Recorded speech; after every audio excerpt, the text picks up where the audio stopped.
Taste the Daily. Delhi சட்டமன்ற தேர்தலில் அமோக வெற்றி பெற்று ஆம் ஆத்மி கட்சியின் ஆட்சிக்கு பாஜக முடிவுரை எழுதியுள்ளது. கடந்த நாடாளுமன்ற தேர்தலில் இந்தியா கூட்டணியாக களமிறங்கிய காங்கிரஸ் மற்றும் ஆம் ஆத்மி சட்டமன்ற தேர்தலில் தனித்து களமிறங்கின. இரு கட்சிகளும் தனித்து களமிறங்குவது பாஜகவுக்கு சாதகமாக அமையும் என்று விமர்சனங்கள் எழுந்த நிலையில் அதை உறுதிப்படுத்தும் விதமாகவே தேர்தல் முடிவுகளும் அமைந்துள்ளது.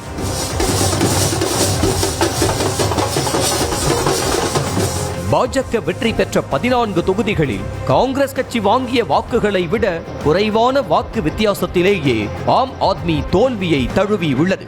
அக்கட்சியின் முக்கிய தலைவர்களான அரவிந்த் கெஜ்ரிவால், மணீஷ் சிசோடியா ஆகியோரும் தோல்வியை தழுவிய நிலையில் வாக்கு வித்தியாசம் என்பது காங்கிரஸ் வாங்கிய வாக்குகளை விட குறைவாகவே இருந்திருக்கிறது.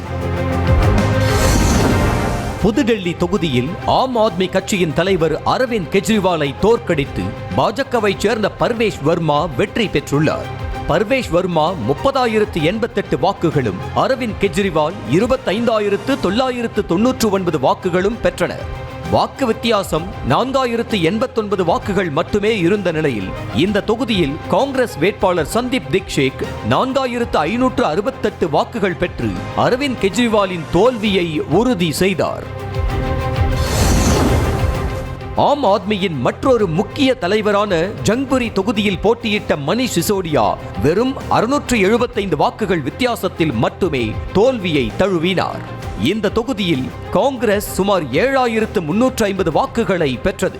திமர்பூர் தொகுதியில் பாஜக ஆம் ஆத்மி இடையிலான வாக்கு வித்தியாசம் வெறும் 1,168 மட்டுமே இருந்த நிலையில் இந்த தொகுதியில் காங்கிரஸ் 8,361 வாக்குகளை பெற்றது. அதேபோல பாதலி சட்டமன்ற தொகுதியிலும் பாஜக ஆம் ஆத்மி இடையிலான வாக்கு வித்தியாசம் 15,163 இருந்தது. இந்த தொகுதியில் காங்கிரஸ் கட்சி 41,071 வாக்குகளை பெற்றது. நங்லோய் ஜாட் தொகுதியிலும் இதே நிலைதான். பாஜக ஆம் ஆத்மி இடையில் வாக்கு வித்தியாசம் 26,251 இருந்தது. காங்கிரஸ் வாக்கு வித்தியாசத்தை விட கூடுதல் வாக்குகள் பெற்று ஆம் ஆத்மியின் தோல்விக்கு முக்கிய காரணமாக அமைந்தது. இந்த தொகுதியில் காங்கிரஸ் 32,028 வாக்குகள் பெற்றது. மாதிப்பூர் தொகுதியில் பாஜக ஆம் ஆத்மி இடையிலான வாக்கு வித்தியாசம் 10,899 இருந்தது. இங்கு காங்கிரஸ் அதைவிட கூடுதலாக 17,958 வாக்குகளை பெற்று ஆம் ஆத்மியின் தோல்வியை உறுதி செய்தது.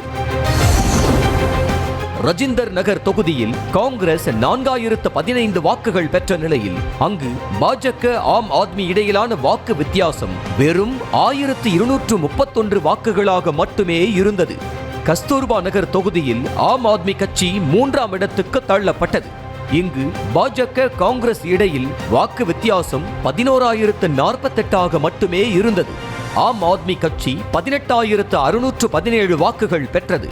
ஒருவேளை இங்கு இந்தியா கூட்டணியாக காங்கிரஸ் மற்றும் ஆம் ஆத்மி களமிறங்கி இருந்தால் காங்கிரஸ் வென்றிருக்கும் என்று கூறப்படுகிறது.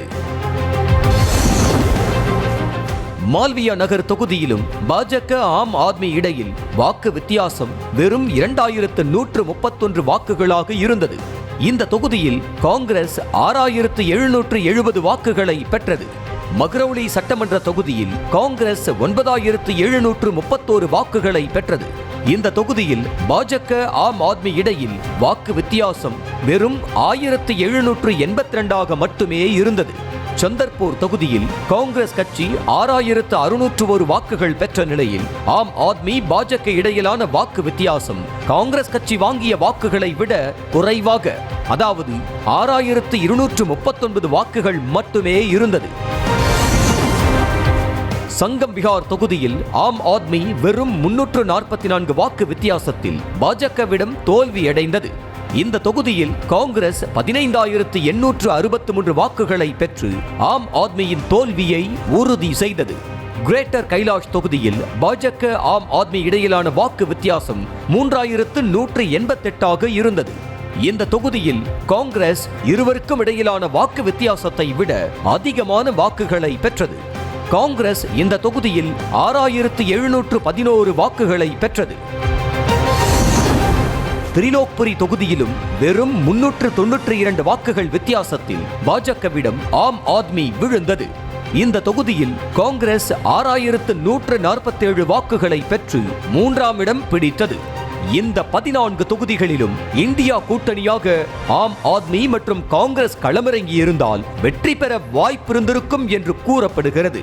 ஆம் ஆத்மி மற்றும் காங்கிரஸ் தனித்து போட்டியிட்டது பாஜகவுக்கு சாதகமாக மாறியுள்ளது என்பதை தெரிய வந்துள்ள முடிவுகளில் கணித அடிப்படையில் உறுதி செய்ய முடிகிறது. இதை தாண்டி ஆம் ஆத்மி மீதான ஊழல் புகார்கள், பாஜகவின் டபுள் என்ஜின் உத்தரவாதம் ஆகியவை களத்தில் எதிரொலித்துள்ளது.